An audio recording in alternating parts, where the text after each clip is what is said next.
Hello বন্ধুরা, সবাই কেমন আছো জানিও। আমি তোমাদেরকে একটা মজার ভিডিও দেখাবো, চলো দেখাই। আমি আমাদের বাড়ির সামনে একটা গাছে আম গাছে পাখির বাসা বেঁধেছিল, বেশ কয়েকদিন ধরে লক্ষ্য করছিলাম। তোমাদেরকে দেখাবো দেখাবো করে ভিডিওটা করা হয়নি, তাই দেখানো হয়নি। আজ ভিডিওটা বানিয়েছি, তোমাদেরকে দেখাচ্ছি, চলো দেখো। আম গাছে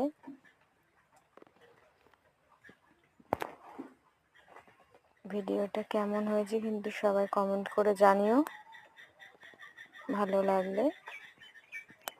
দেখো, আম গাছের ফাঁক দিয়ে দেখা যাচ্ছে, রোদ আসছে বলে অতটা স্পষ্ট বোঝা যাচ্ছে না, তবু আমি হাত দিয়ে ফাঁক করে দেখানোর চেষ্টা করছি ভাষাটাকে।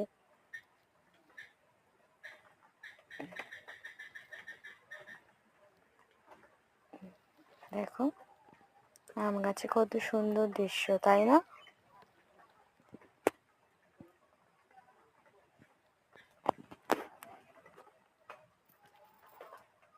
চলো, টাটা।